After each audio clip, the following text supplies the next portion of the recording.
चरणों में।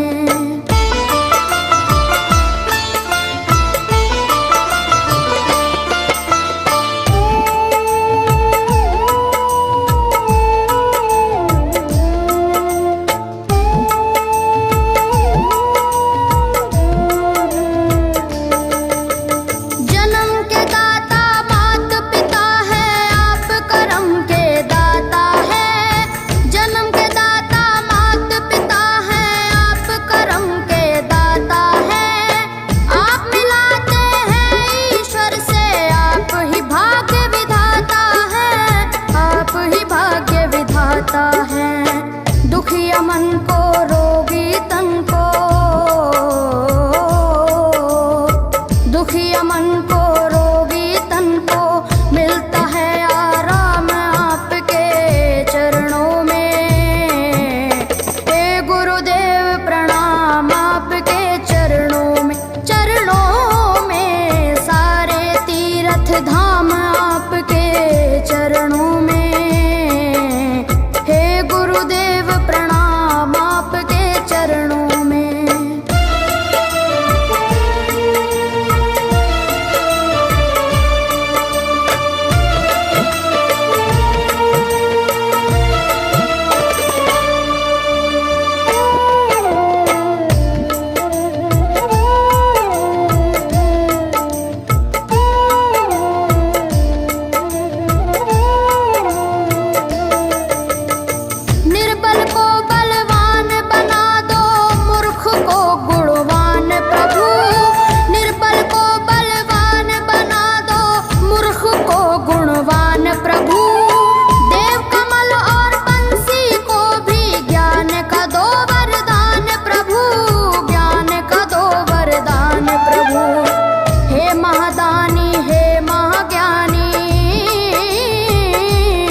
सब धरती कागज करूं पर गुरु गुण लिखा न जाए, प्यारे गुरु गुण लिखा न जाए।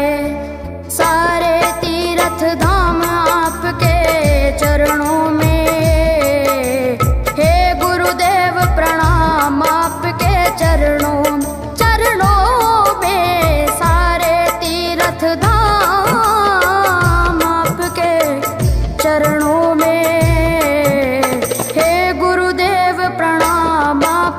चरणों में मेरे बाबा है, मेरे बाबा,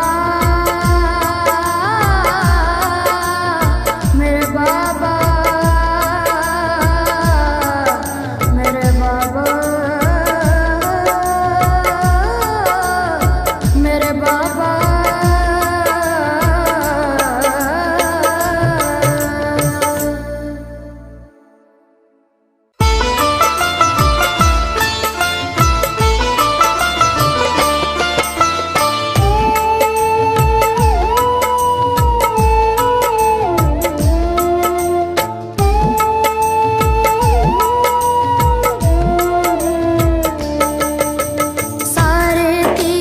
धाम आपके चरणों में।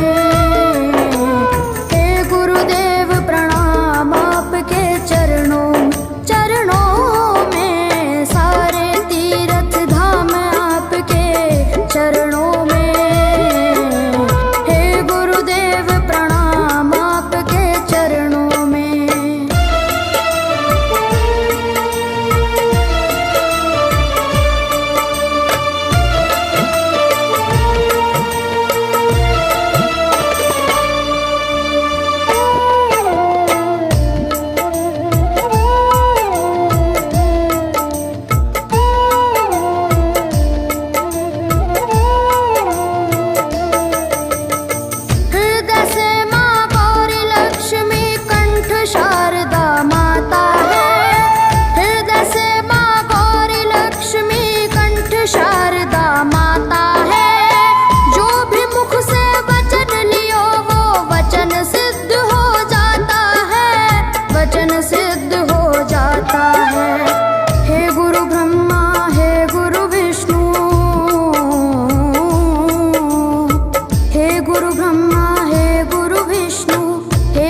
दुखी मन को रोगी तन को मिलता है आराम आपके चरणों में। हे गुरुदेव प्रणाम आपके चरणों में, चरणों में सारे तीर्थ धाम आपके चरणों में। हे गुरुदेव प्रणाम आपके चरणों में।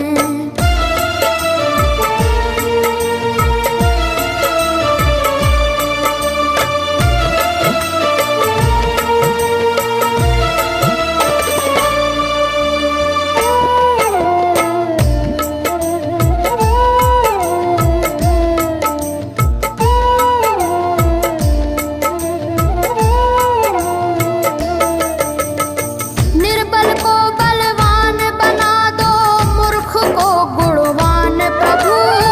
निर्बल को बलवान बना दो, मूर्ख को गुणवान प्रभु।